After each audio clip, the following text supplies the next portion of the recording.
નમસ્કાર, BBN news ચેનલમાં આપનું સ્વાગત છે. હું છું કવિતા પંચાલ ને હવે જોઈએ આજના સમાચાર.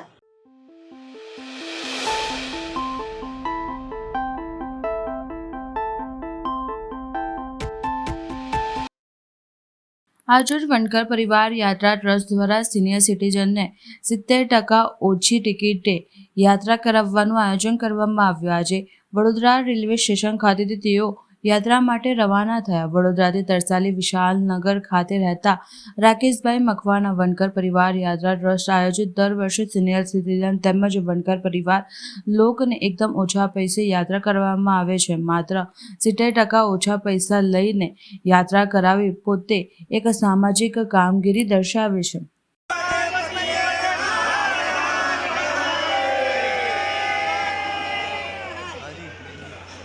નમસ્કાર, હું મનીષ વાઘેલા તથા મારી સાથે રાકેશભાઈ મકવાણા. છેલ્લા ઘણા વર્ષથી અમે વણકર પરિવાર યાત્રા સંસ્થા તરફથી યાત્રાનું આયોજન કરીએ છીએ, જેમાં અમે સિનિયર સિટીઝનની સાથે યંગ લોકો છે એમને ગુજરાતની આજુબાજુ તથા ગુજરાતની બહારના જે પણ ધાર્મિક સ્થળો છે તેમના યાત્રા માટે લઈ જઈએ છીએ. અને આ યાત્રા અમારી ટ્રેન દ્વારા અને બસ દ્વારા અમે કરાવડાવીએ છીએ. અને આજે જે યાત્રામાં અમે જે લોકો જોડાઈ રહ્યા છે એમાં 150 લોકોથી ઉપર અમારી સાથે વ્યક્તિઓ જોડાયા છે અને અમારો ટોટલ 8 દિવસનો પ્રવાસ છે. અમે વડોદરાથી કાશી વારાણસી જઈ રહ્યા છે. ત્યાં જઈને 2 દિવસ ત્યાં રોકાવાના છે. પછી ત્યાંથી પ્રયાગરાજ, ચિત્રકૂટ અને અયોધ્યા એમ ત્યાં આયોજન અમે એ રીતે કરેલું છે. મારું નામ મનીષ વાઘેલા. અમે વડોદરાથી રાકેશભાઈ મકવાણા તરસાલી વણકર પરિવાર ટ્રસ્ટ દર વર્ષે આયોજિત કરીએ છીએ. અવારનવાર પ્રોગ્રામો સિનિયર સિટીઝન ફેમિલી યાત્રા એકદમ ઓછા પૈસાથી દર વર્ષે અમે બધા સાથે હળી મળીને દર વર્ષે પ્રવાસ કરીએ છીએ. એ જ રીતે આ રીતના આજે અમે કાશી જઈએ છીએ 8 દિવસની યાત્રા માટે અને અમારી સાથે સહભાગી લોકો જોડાયા છે અને અમે બધા સાથ સહકાર એકબીજાને આપીએ છીએ. અમે અંદાજે 150 વ્યક્તિ. અમે આજે જઈશું 28 તારીખે અને 5 તારીખે રિટર્ન આવીશું. વણકર પરિવાર યાત્રા સેવા ટ્રસ્ટ. મારો પરિચય રાકેશભાઈ આર મકવાણા, 251 વિશાલનગર તરસાલી વડોદરા ખાતે રહું છું. નમસ્કાર, હું પરમાર જાગૃતિ રાજેશ, મકરપુરા રહેવાનું. અમે સિનિયર સિટીઝન અને યંગ જનરેશનને કાશી પ્રવાસનું આયોજન કર્યો છે. બરાબર. કાશી 2 દિવસ રોકાયા પછી પ્રયાગરાજ, ચિત્રકૂટ, અયોધ્યા, છપૈયા ટોટલ 8 દિવસનો પ્રવાસ છે. આજે અમે બરોડાથી કાશી જઈ રહ્યા છીએ. કાશીથી પછી અમે આટલા 3-4 ધામ જઈશું અને 4 તારીખે અમે પાછા આવીશું બરોડા. સિનિયર સિટીઝન 75 હશે અને યંગ છે ટોટલ 150. ઓકે. પરમાર જાગૃતિ રાજેશ, મકરપુરા.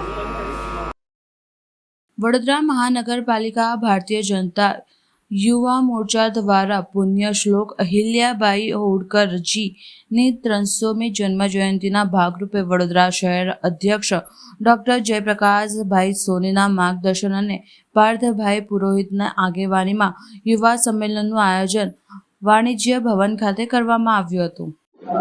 પુણ્ય શ્લોક અહિલ્યાબાઈ હોળકરજી એમનું 300મી જન્મજયંતિનું વર્ષ છે. અલગ અલગ સંસ્થાઓએ સંપૂર્ણ વર્ષ દરમિયાન અલગ અલગ પ્રકારની ઉજવણી કરીને એમના જીવનના મુખ્ય ઘટનાઓ, આદર્શો એ લોકો સુધી પહોંચાડવા પ્રયત્ન કર્યો છે. એ જ ક્રમમાં ભારતીય જનતા પાર્ટી વડોદરા મહાનગરે પણ દિનાંક 21થી 31 સુધી અલગ અલગ કાર્યક્રમોનું આયોજન કરીને પુણ્ય શ્લોક અહિલ્યાબાઈએ જે એમના જીવનમાં કામો કર્યા, સમાજને પ્રેરણા આપે એવા કામો હતા. 500થી વધુ એમને મંદિરોનો જીર્ણોદ્ધાર, વાવ, ઘાટ એ પ્રકારના મહાન કામો જે એમને કર્યા એ લોકો સુધી પહોંચાડવા માટે અલગ અલગ કાર્યક્રમોના ક્રમમાં આજે યુવા સંમેલનનું આયોજન અહીંયા વાણિજ્ય ભવન ખાતે રાખવામાં આવ્યું છે. જેમાં મોટી સંખ્યામાં યુવક અને યુવતીઓ ઉપસ્થિત છે. એમની સમક્ષ આજે પુણ્ય શ્લોક અહિલ્યાબાઈજીના વિષય પર વાતચીત કરવામાં આવશે. ધન્યવાદ. પુણ્ય શ્લોક રાજમાતા અહિલ્યાબાઈ માતાજીનો 300મો જન્મદિવસ જ્યારે 31મી તારીખે થવા જઈ રહ્યો છે ત્યારે પાર્ટીના માધ્યમથી અલગ અલગ કાર્યક્રમો અને સમાજસેવી સંસ્થાઓએ પણ અલગ અલગ કાર્યક્રમો રાખ્યા છે. ત્યારે આજે યુવા મોરચા દ્વારા ખાસ કરીને યુવાનોને અહલ્યાબાઈ કોણ હતા, એમનું જીવન ચરિત્ર ખબર પડે અને એમને જે આપણી સંસ્કૃતિને બચાવવા માટે, આપણા હિન્દુ ધર્મ માટે જે કર્યું છે અને સમાજના પીડિત, શોષિત જે વનબંધુઓ છે, જે આદિવાસીઓ છે, એમની માટે જે કામો કર્યા છે એ બધા જ કામો લોકો સુધી ના આવે અને ક્યાંક આપણી ઇતિહાસમાં અમુક જ નેતાઓ જે પ્રખ્યાત છે, જેમનું ભણવામાં આવે છે, ઘણા બધા એવા રાજાઓ છે, ઘણા બધા યોદ્ધાઓ છે જેમને પોતાનું જીવન સમર્પિત કર્યું છે દેશ માટે, એમને યાદ કરીને ખાસ કરીને પુણ્ય શ્લોક જે એમને બિરુદ મળ્યું છે એ બિરુદ એમને ત્યારના શંકરાચાર્યજી દ્વારા આપવામાં આવ્યું હતું અને એ ત્રણ જ વ્યક્તિ છે જેને આ બિરુદ આપવામાં આવ્યું હતું. એ પણ લોકોને ધ્યાનમાં નથી, એટલે લોકોને ધ્યાનમાં આવે કે અહલ્યાબાઈ કોણ હતા અને 8 વર્ષથી લઈને એમનું આખું જીવન એમના પરિવારને ગુમાવ્યો. તે છતાં પહેલા એવા રાણી જેમને પોતે શાસન કર્યું. પહેલા આખું એક પ્રથા હતી કે બાળક 8 વર્ષનું હોય, 5 વર્ષનું હોય તો પણ એને રાજગાદી પર બેસાડે. અહલ્યાબાઈએ પોતે, એમના પુત્ર નતા, એમના પતિનું અવસાન થયા પછી પોતે રાજગાડી પર બેઠા, એમને સંચાલન કર્યું. એની માટેની આજે આખી માહિતી અમે યુવા મોરચાના માધ્યમથી અને મુખ્ય વક્તા આજે અમારા સીમાબેન મોઇલે અને અમારા પાર્ટીના અધ્યક્ષ જયપ્રકાશભાઈ લોકો વચ્ચે મૂકવાના છે.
નિસહાય માનવ સેવા સંઘ દ્વારા અને શ્રી હરિ સેવા ટ્રસ્ટ સૌજન્યથી 40થી વધુ અંધજનો અને તેમના પરિવારને મુલાકાત કરવામાં આવી.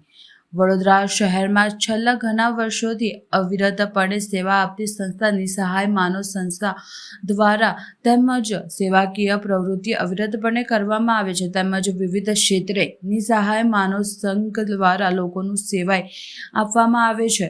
છેલ્લા ઘણા વર્ષોથી સેવા પૂરી પાડવામાં આવી રહી છે. ત્યારે આજરોજ નિસહાય માનવ સેવા સંઘ અને શ્રી હરિ સેવા ટ્રસ્ટ દ્વારા આજરોજ વડોદરા ખાતે આવેલ સ્નો સિટીની 40થી વધુ અંધજનો તેમજ તેમના પરિવાર સ્નો સિટીની મુલાકાતનું સુંદર આયોજન કરવામાં આવ્યું હતું અને આ સુંદર આયોજનમાં સ્નો સિટીના સંચાલક હરીશભાઈ કટારિયા દ્વારા તેમજ તેમના સ્ટાફ દ્વારા ખૂબ જ સારો સાથ સહકાર આપી રહ્યો હતો. એક અનુભવ તથા આ તમામ અંધજનો દ્વારા કરવામાં આવ્યો હતો. તેમજ અંધજનો પણ સ્નો સિટીની સુંદર આયોજનનો લાભ લઈ મંત્રમુગ્ધ થઈ ગયા હતા. તેમજ અંધજનોના અનુભવ વિશે પૂછતા તેમણે જણાવ્યું હતું કે અંજનો ક્યારે શિમલા કે મનાલી તો જઈ શકતા નથી, પરંતુ આ સુંદર આયોજન થકી તેમણે આ લાવ્યો લીધો હતો, જેનાથી તેઓ ખૂબ જ ખુશ અને ઉત્સાહિત અને આનંદિત થઈ ગયા હતા. નિસહાય માનવ સંઘ તેમજ શ્રી હરિ સેવા ટ્રસ્ટનો તેમજ સ્નો સિટીના સંચાલકોનો અને સ્ટાફનો ખૂબ અભિનંદન પાઠવી આભાર વ્યક્ત કર્યો હતો. આજે ગોત્રી ખાતે આવેલ સ્નો સિટીમાં અંધજનો લગભગ 50 અને એમના પરિવાર સાથે આવ્યા છે, ભાઈ બહેન વગેરે સાથે. ખૂબ આનંદ અને ગૌરવની વાત છે કે આજે એના સંચાલક છે અમને અનુમતિ આપી અને બિલકુલ નિઃશુલ્ક વ્યવસ્થા કરી. પ્રજ્ઞાચક્ષુઓ તો શિમલા કે કાશ્મીર જઈ ના શકે, એ લોકો પાસે આટલી વ્યવસ્થા ના હોય. આજે સ્વર્ગ જેવો આનંદ મેળવીને અંધજનો ધન્યતા અનુભવે છે અને ખાસ કરીને પ્રેસ મિત્રોનો અને સંચાલકનો આભાર માને છે. આજે સ્વર્ગીય આનંદ મેળવીને પ્રજ્ઞાચક્ષુઓ ખૂબ ખુશ છે. દાતાઓ માટે હું વિનંતી કરીશ કે આવી જ સેવા કરતી રહે અંધજનોની, કારણ કે અમારી જે નિસહાય માનવ કલ્યાણ સંઘની હરિસેવા છે દર મહિને 150 કીટ આપે છે અંધજનોને. એ લોકોને ધાર્મિક પ્રવાસ કરાવે છે, ઉપરાંત નિઃશુલ્ક દવાની વ્યવસ્થા અને દર મહિને જે અનાથ હોય એ લોકોને લંચની વ્યવસ્થા કરે છે. દાતાઓને હું વિનંતી કરીશ કે આ કાર્યમાં ભાગ લે તો हमारा कार्य वेग बनते चले. सर बस हम यही चाहेंगे, बच्चे हैं, बच्चों को एंजॉय करवाएं, बच्चे घूमे फिरे, क्योंकि इनको भी कुछ देखना चाहिए, नई नई चीज़ें वो दिखाने के लक्ष्य से ही हमने ये काम करा है. इन बच्चों को बुलाया है और अंदर उसको पार्क में घूमने के लिए बुलाया हम सबको. सर जी आपको कितना अच्छा लग रहा है इन लोग को ऐसे घुमाना? बहुत बढ़िया लग रहा है. इन लोगों की सेवा करने में मज़ा अलग आता है और इनको भी लगना चाहिए कि हाँ क्या चीज़ बन रही है हमारे शहर में, क्या है, इनको भी एक एहसास होना चाहिए. उन चीज़ों का एहसास कराने में मज़ा आता है. अपना परिचय? Harish Kataria, snow city partner.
Vadodara શહેર દક્ષિણ કચેરી ખાતે લોકો સરકારી કામકાજ માટે સવારથી લોકોની લાઈન છતાં સુવિધાના અભાવના મુદ્દે આમ આદમી પાર્ટી દ્વારા રજૂઆત કરવામાં આવી. શહેરના માંજલપુર વિસ્તારમાં આવેલ મામલતદાર અને એક્ઝિક્યુટિવ મેજિસ્ટ્રેટ વડોદરા શહેર દક્ષિણ કચેરી ખાતે સ્થાનિક નાગરિકોને પોતાના આધાર કાર્ડ, રેશન કાર્ડ અપડેટ સહિતની કામગીરી માટે વહેલી પરોઢે એટલે કે 3 વાગ્યાથી લાંબી લાઈન લગાવવી પડે છે. અહીં માત્ર 120 લોકોને ટોકન આપવામાં આવે છે, કારણ કે એક જ ડેસ્ક પર કામગીરી ચાલતી હોય છે, જેના કારણે 120 ટોકન સિવાયના લોકોને ઉજાગરા વેઠીને ધક્કો ખાઈ પરત જવાનો વારો આવે છે. વારંવાર ધક્કા ખાવા પડે છે આજે ગુજરાત રાજ્યએ દેશમાં સૌથી વધુ સરપ્લસ ટેક્સ ભરતું રાજ્ય હોવા છતાં અહીં સરકારને જરૂર પડતા કાગળો માટે નાગરિકોને પરેશાન થવાનો વારો આવે છે.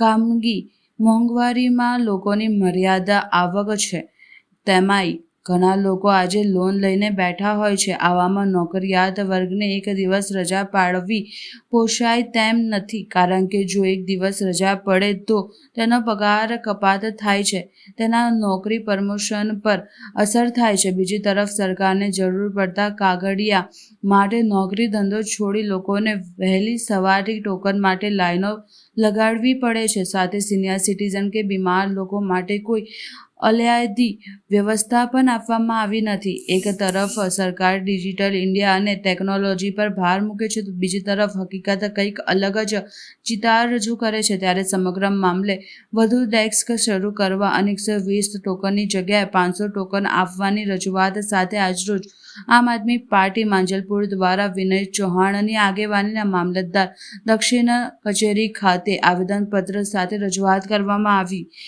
જેમાં તેમણે પંજાબમાં આમ આદમી પાર્ટી દ્વારા જે રીતે કનેક્ટિવ પંજાબ થકી સરકાર કર્મચારીઓ નાગરિકોના ઘરે જઈને સરકારી કાગળો માટે સુવિધા આપે છે, તે રીતે ગુજરાત સરકાર શા માટે નથી કરતી તેવા સવાલો ઉઠાવવામાં આવ્યા છે. સિનિયર સિટીઝન સહિત લોકો માટે સુવિધાનો ઉપલબ્ધ કરાવવામાં આવે, ડેસ્ક વધારવાની રજૂઆત કરવામાં આવી હતી. સાથે ડિજિટલ એપોઇન્ટમેન્ટ લોકોને આપવામાં આવે તેવી રજૂઆત કરવામાં આવી હતી. અને જો સુવિધા ઉપલબ્ધ નથી કરવામાં આવે તો આગામી દિવસોમાં ઉગ્ર આંદોલનની ચીમકી ઉચ્ચારવામાં આવી હતી. નમસ્કાર, હું વિનય ચૌહાણ. આજે મામલતદાર ઓફિસની ખાતે અમે લોકો એક અરજી લઈને આવ્યા છે, જ્યાં સવારે 120 ટોકન વેચવામાં આવે છે, તેને લેવા માટે 3 થી 4 વાગ્યા સુધી લોકો અહીંયા વેઇટ કરે છે. કઈ જગ્યા પર તો લોકો રાત્રે સૂઈ જાય છે. આવી પરિસ્થિતિની અંદર આ મામલતદાર ઓફિસ ફક્ત 120 ટોકન અને આટલા નાના 2 ડેસ્ક જ કેમ ચલાવે છે? પરિસ્થિતિ જો તંગ હોય તો ડેસ્ક વધારવા જોઈએ, કોઈ મોટા પૈસા લાગતા નથી. નાની નાની વાતો માટે લોકોને હેરાન કરવા માટે આ બધી વસ્તુઓ બનાવી રાખી છે. લોકોના આધાર કાર્ડ, રેશન કાર્ડ બંધ કરી દેવામાં આવ્યા છે. કેવાયસીને કારણે કંઈક ને કંઈક બહાના કરીને લોકોને રોજ કઈ એવા કામો પર લગાવી દે. આજે વડોદરા શહેરની અંદર લગભગ બધા લોકો લોન પર જીવે છે, કોઈ ત્યાં કોઈ EMI ભરી રહ્યા છે. એક દિવસ બી પાડે તો એમનો એટલા રૂપિયા એમને નથી મળતા ને લોનના હપ્તા બાઉન્સ થઈ જાય છે. આ જાણી જોઈને કેમ આવું રીતે કરવામાં આવે છે? એક તરફ તમારે રજાના દિવસે આ બધી વસ્તુ જ કરવી જોઈએ, કેમ ચાલુ દિવસની અંદર થાય છે? બીજું અમારું કહેવું છે કે પંજાબની અંદર પંજાબ કરીને સ્કીમ ચાલે છે, ત્યાં કોઈ પણ સરકારી કાગળ બનાવવા માટે ત્યાંના જે સિટીઝન છે એમને ધક્કા ખાવા નથી પડતા. ત્યાંના લોકો ઘરે આવે છે, એક ફોન કરતા સરકારી કર્મચારી ઘરે આવીને એ ડોક્યુમેન્ટ પ્રોપર વેરીફાઈ કરીને અને કુરિયરથી એમના ઘરે એ ડોક્યુમેન્ટ આવે છે. તો કેમ ગુજરાતની અંદર આ સુવિધા કેમ નહીં? ગુજરાતની સરકાર આટલો બધો ટેક્સ ચૂકવે છે, ગુજરાતની સરકાર આટલો બધો વેટ ચૂકવે છે, પેટ્રોલ પર બધાની ઉપર ટેક્સ લાગે છે, તો ગુજરાતના લોકો જોડે કેમ આવો અન્યાય થાય છે? અમે અહીંયા આજે રજૂઆત કરવા આવ્યા છે. જો અમારી રજૂઆત નહીં સાંભળે અને અહીંયા જો ડેસ્ક નહીં વધારે તો અમે અહીંયા આંદોલન કરીશું, અને જ્યાં સુધી આ અમારી વ્યવસ્થા વ્યવસ્થિત નહીં થાય ત્યાં સુધી અમે અહીંયા બેસી રહીશું. જય હિન્દ.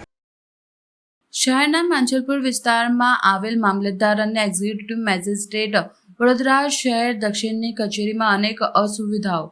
એક તરફ દેશમાં ગુજરાત રાજ્ય એ સરપર ટેક્સ ભરતું સૌથી મોંઘારું રાજ્ય છે. અહીં ઘણો વિકાસ થયો છે, પરંતુ વડોદરા શહેરમાં આવેલ માંજલપુર વિસ્તારમાં મામલતદાર અને એક્ઝિક્યુટિવ મેજિસ્ટ્રેટ વડોદરા શહેર દક્ષિણની કચેરી કે જ્યાં લોકો દરરોજના મોટી સંખ્યામાં પોતાના પ્રોપર્ટી કાર્ડ સહિતના અગત્યના સરકારી કામકાજ માટે આવતા હોય છે, પરંતુ આ કચેરીમાં સ્વચ્છતા સહિતના કેટલીક સુવિધાનો અભાવ જોવા મળી રહ્યો છે. અહીં નાગરિકો બેસે છે ત્યાં ટાઇલ્સ તૂટેલી હાલતમાં જોવા મળે છે. ત્યાં ઘણીવાર લોકોને ઠોકર વાગતી હોય છે, પડી જાય છે. ખાસ કરીને સિનિયર સિટીઝનને તકલીફ પડે છે.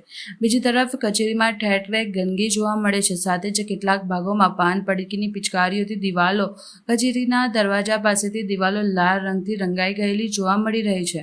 બીજી તરફ જનતાને પીવા માટે મૂકેલા પાણીના કુલરમાં આજે પાણી પણ નળમાંથી આવતું ન હોતું જણાવ્યું હતું. આ સાથે અસહ્ય બફારો ઉકળાટ એક તરફ છે શહેરમાં, જ્યારે બીજી તરફ આ કચેરીમાં જ્યાં નાગરિકો બેઠા હતા ત્યાં કેટલીક જગ્યાએ પંખા અને લાઇટ બંધ હાલતમાં જોવા મળી હતી. આ તમામ અસુવિધાઓ માટે તંત્ર સાથે નાગરિકો પણ જવાબદાર છે, કારણ કે કચેરીમાં સ્વચ્છતા રાખવાની જવાબદારી સૌની છે. લોકોએ પણ સરકારી કચેરીમાં પાન પડીકીની ગંદકી ન કરવી જોઈએ, તો બીજી તરફ પ્રશાસન દ્વારા લાઇટ, પાણી, સ્વચ્છતા વગેરેની સુવિધા તરફે ગંભીરતા દાખવવી જોઈએ.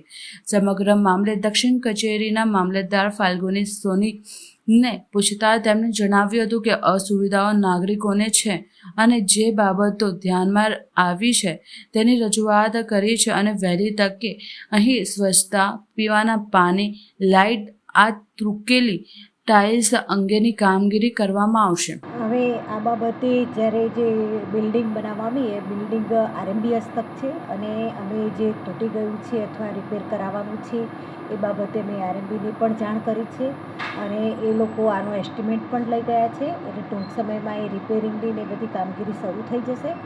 અને સફાઈની બાબતમાં અમારે પેલું આઉટસોર્સિસથી જે રાખેલા છે કર્મચારીઓ, એ આઉટસોર્સથી કર્મચારીઓ મારફતે અમે સફાઈ કરાવીએ છીએ. અને હવે મામલતદાર ઓફિસની અંદર તો પબ્લિકનો ઘસારો રહેવાનો જ, કારણ કે કેવાયસી છે, પછી રેશન કાર્ડની બાબતો છે, જુદા જુદા આવકના દાખલા છે, ડોમિસાઇલ સર્ટી છે, એટલે પબ્લિકનો ઘસારો રહે. એટલે અમે એ લોકોને અનુકૂળતા માટે અમે પંખા, બેસવા માટે બાકડા અને પાણીની સુવિધા ઉપલબ્ધ કરાવી છે. અને એમના માટે અમે ટોકન સિસ્ટમ પણ રાખેલી છે, જેથી કોઈને તકલીફ ન પડે આવી વ્યવસ્થા અમે ઉપલબ્ધ કરાવેલી છે. મેઇન વસ્તુ એ છે કે લોકો આજુબાજુ બહુ થૂકી રહ્યા, તો આપણે એવું ના જોઈએ કે કોઈ ગાર્ડ આપણે મૂકવો જોઈએ કે આ વસ્તુ ના કરી શકે. હવે એની અવેરનેસ માટે અમે એના માટેના બધા હોર્ડિંગ્સોને એવું લગાવી દઈશું અને એના માટેની અવેરનેસ અમે પબ્લિકમાં પણ આવે એવી કાર્યવાહી હવે ચોમાસું આવી રહ્યું છે, આવી ગંદકી થાય તો રોગચાળો બી ફાટી શકે છે. અહીંયા તો હજારોમાં પબ્લિક આવતી હોય છે. સાચી વાત છે આપની. એટલે નિષ્કાળજી કહેવાય આપણા. ના, અમે એની અવેરનેસ માટે ચોક્કસ પ્રયત્ન કરીશું અને સ્વચ્છતા જળવાઈ રહે એવું અમારા તરફથી ચોક્કસ પ્રયાસો રહેશે. આપણો પરિચય? મારું નામ છે ફાલ્ગુનીબેન સોની અને હું મામલતદાર વડોદરા સિટી સાઉથ છું. અષાઢી બીજને 27 જૂને ભગવાન જગન્નાથજી નગરચર્યાએ નીકળશે. પ્લાસ્ટિકના મોડિંગથી લીલા કંડરાઈ રહી હતી. ઇસ્કોનમાં રથયાત્રાની તૈયારીઓ શરૂ. સભાગૃહમાં ભગવાનની લીલા ફરીવાર કંડરાશે.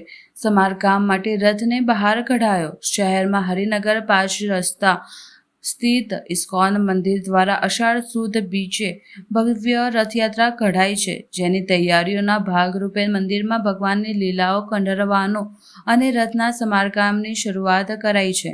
ઇસ્કોન મંદિર વડોદરાના નિત્યાનંદ સ્વામીએ જણાવ્યું કે રથમાં રહેલ દરેક પાર્ટ્સ ચેક કરવામાં આવશે, ત્યારે મિસ્ત્રી અને ટેકનિશિયન દ્વારા જે વસ્તુ બદલવાની હશે તે બદલા નાખશે. 2 દિવસમાં તૈયારીઓ શરૂ કરાશે, જેથી રથ મંદિર પરિસરમાં બહાર કાઢવામાં આવ્યું છે. ઉલ્લેખનીય છે કે 27 જૂને અષાઢ સુદ બીજના રોજ રથયાત્રા નીકળશે.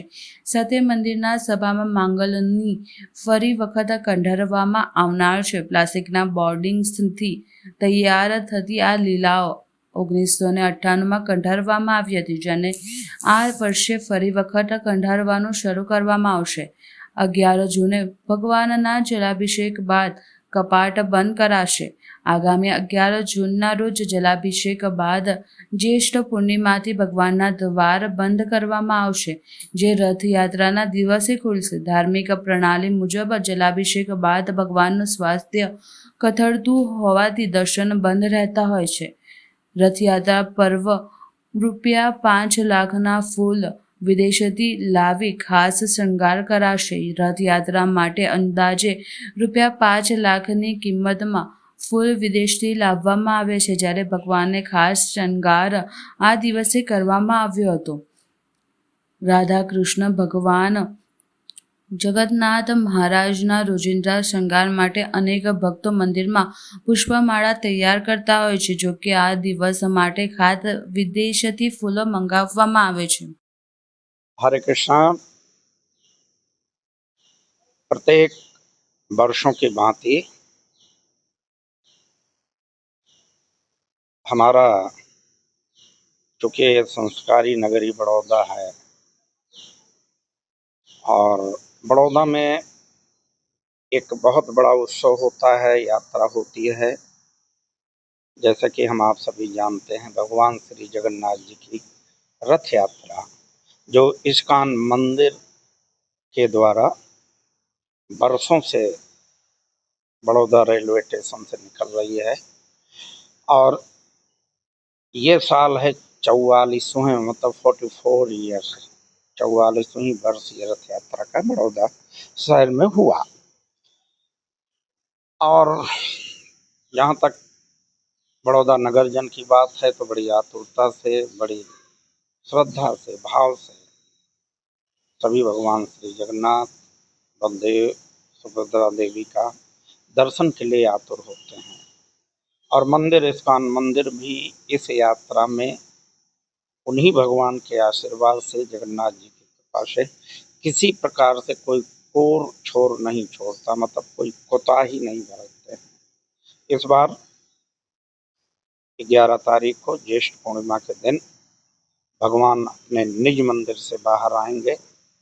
वहाँ उनका बड़ा विशाल भोग का आयोजन होगा, भोग लगाया जाएगा, उनकी आरती पूजा होगी, उनका जो है अभिषेक होगा, भक्तों के द्वारा अभिषेक होगा, भोजन भंडारा होगा। फिर भगवान निज मंदिर में जाएंगे।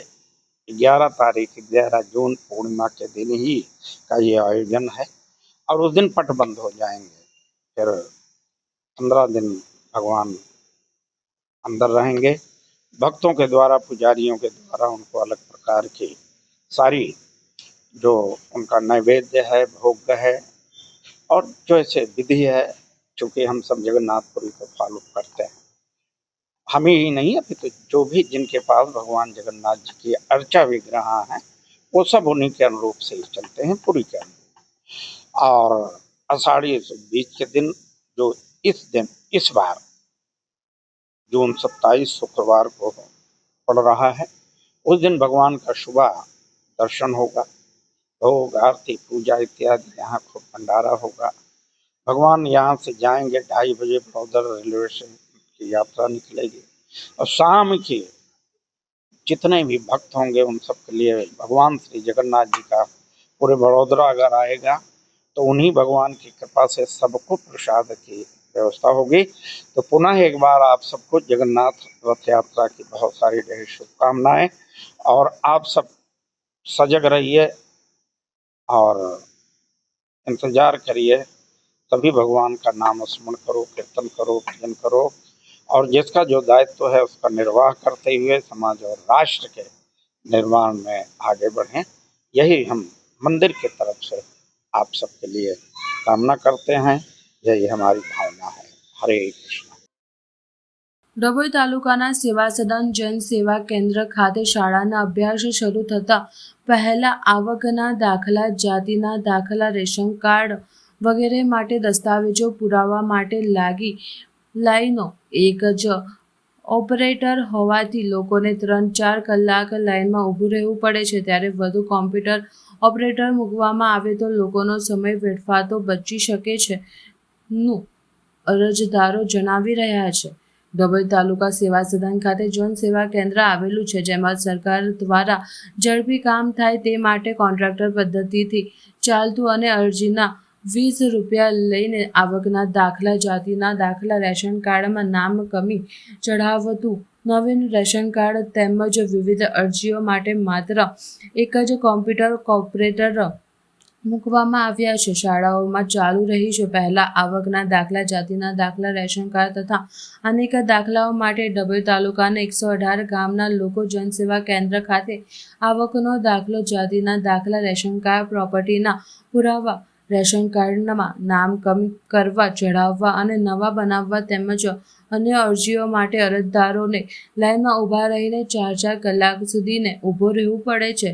જો જનસેવા કેન્દ્રમાં વધુ કોમ્પ્યુટર ઓપરેટરો મૂકવામાં આવે તો આવનારા અરજદારોને પરેશાનીનો સામનો કરવો ના પડે। વહેલી સવારે લોકો આવી જાય છે, સાંજ પડી જાય છે, લાઈનોમાં ઊભા રહીને લોકો થાકી જાય છે. કેટલીક વાર કોમ્પ્યુટરમાં ઇન્ટરનેટ સર્વર ડાઉન હોવાથી અરજદારો હેરાન પરેશાન થઈ જાય છે. શાળાઓ ચાલુ થવામાં આવનાર છે, થોડાક દિવસ બાકી છે, વેકેશન પૂરું થવાની તૈયારી છે, ત્યારે વધુ ઓપરેટર મૂકવામાં આવે તો લોકોને રાહત મળે તેમજ અરજદારો જણાવી રહ્યા છે. સરકાર એક તરફ ઝડપી કામ માટે પ્રયાસ કરી રહી છે, ત્યારે બીજી તરફ ડભોઈ જનસેવા કેન્દ્રમાં પૂરતી સુવિધા ન મળતા લોકો હેરાન પરેશાન થઈ રહ્યા છે. સરકાર ઘરે ઘરે જઈને દાખલા અને રેશન કાર્ડના કામો કરે છે, છતાં પણ કેમ આટલી બધી લાઈનો જોવા મળી રહી છે? લોકોના ઝડપથી કામ થાય તે માટે સરકાર પ્રયાસ કરી રહી છે. મળીશું આ સમયે આ ચેનલ પર. ત્યાં સુધી સમગ્ર BBN ન્યૂઝ ચેનલની ટીમને રજા આપશો. નમસ્કાર.